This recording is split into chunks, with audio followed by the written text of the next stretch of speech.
Espace TV. Espace TV, les 10 minutes. La déclaration des 6 commissaires de la CENI issus des rangs de l'opposition a surpris le RPG Arc-en-Ciel. Ces cadres ont émis des réserves sur le chronogramme devant mener à la présidentielle, dont le premier tour est fixé au 18 octobre prochain. Nous n'avons pas compris comment, après quelques jours en plus, que des commissaires, en tout cas supposés être neutres désormais après avoir prêté serment, sortent pour nous dire qu'ils ne sont pas d'accord avec un chronogramme. Mais ce qui est encore marrant et qui est récurrent justement, c'est que c'est toujours des commissaires issus des rangs de l'opposition, comme par hasard, qui trouvent toujours à redire quand il s'agit de prendre des décisions dont on connaît bien entendu le processus en ce qui concerne une institution indépendante. Pour Domani Doré, porte-parole du parti au pouvoir, l'attitude de ces commissaires n'est pas en faveur de la sérénité au sein de la CENI. Quand on est en train d'agir loin de ce que nous avons pris comme engagement public, on n'écorche pas l'institution, on écorche justement la confiance des Guinéens. Opposition au chronogramme de la présidentielle ou pas, en tout cas, la CENI et le parti présidentiel travaillent pour la tenue de ce scrutin. Bientôt, la CENI va ouvrir la période dédiée à l'enregistrement des candidatures au niveau du RPG Arc-en-Ciel. Bien entendu, nous sommes autant démocratiques à l'interne qu'à l'externe et cela voudrait que nous organisions ce qu'on appelle un congrès national. Et cette fois-ci, l'innovation que nous aurons, c'est que nous permettrons à tous de suivre les congrès sur le plan régional. Les délégués viendront dans chaque région administrative pour présenter à tous le candidat qui aura retenu leur attention.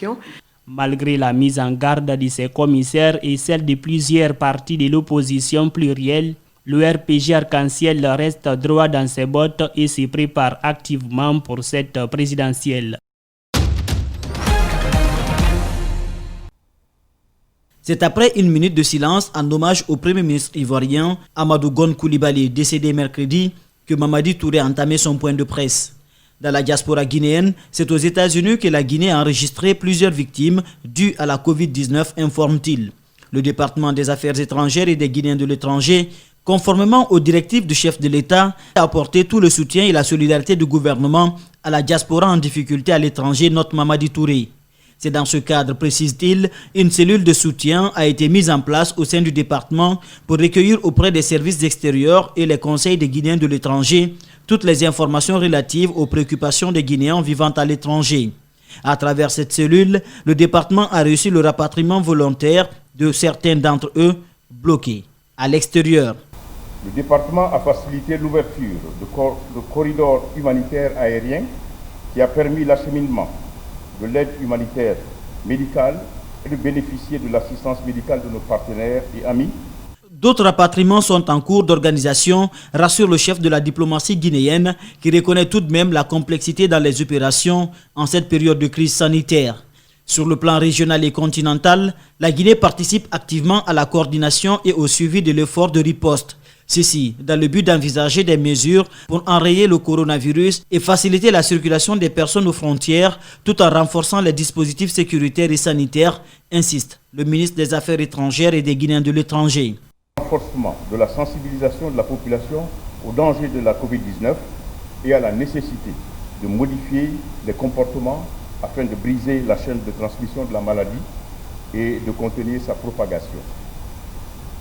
Une réunion virtuelle des chefs d'État de l'Union du fleuve Mano est envisagée pour convenir des principales recommandations proposées et renforcer la coordination des efforts des pays membres. Dans ces perspectives, le ministre annonce la poursuite des opérations de rapatriement de nos compatriotes tout en leur apportant toute l'assistance du gouvernement guinéen.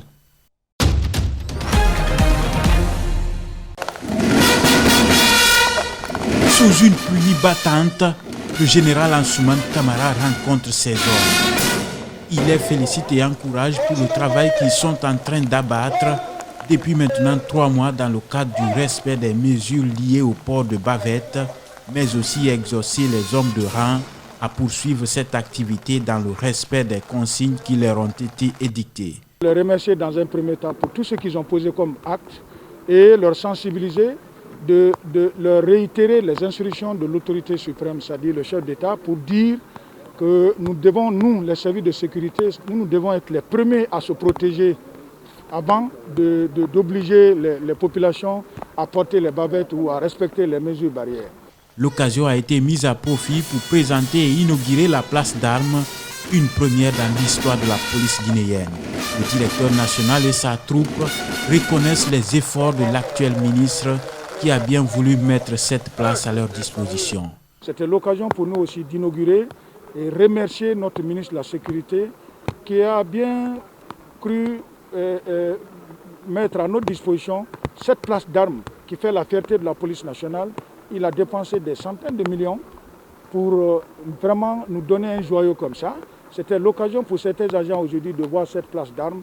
La police nationale veille au respect strict du port des bavettes de protection tel que recommandé par le président de la République. Plus de 100 millions de francs guinéens ont été mobilisés dans le cadre de l'application de cette mesure, a annoncé il y a une semaine le ministre de la Sécurité et de la Protection civile.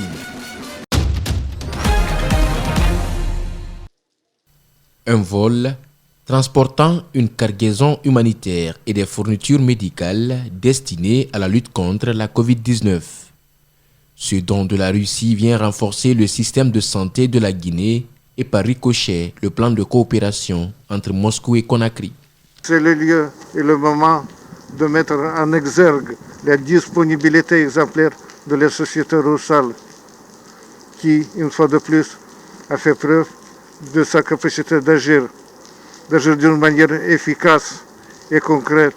Ces dons vont contribuer à couper la chaîne de transmission pour qu'on puisse éradiquer définitivement cette épidémie en Guinée et nous espérons dans le monde entier.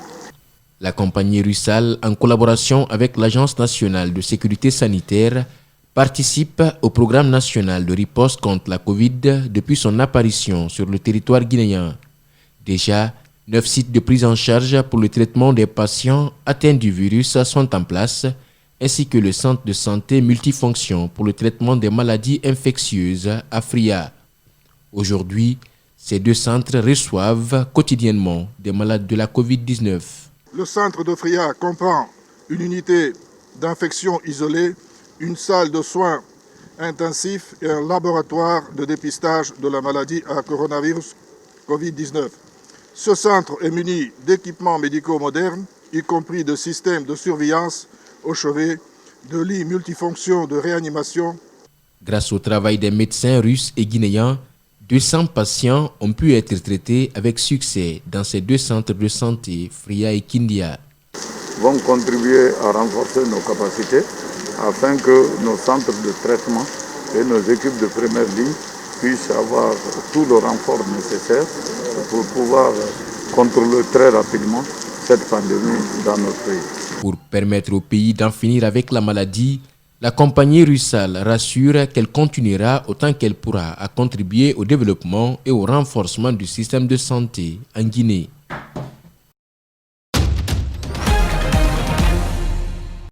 Relativement préservée tant en termes de contamination déclarée que de décès dus au virus, l'Afrique a dépassé ce mois-ci les 10 000 morts et les experts estiment que le pic est encore loin d'être atteint.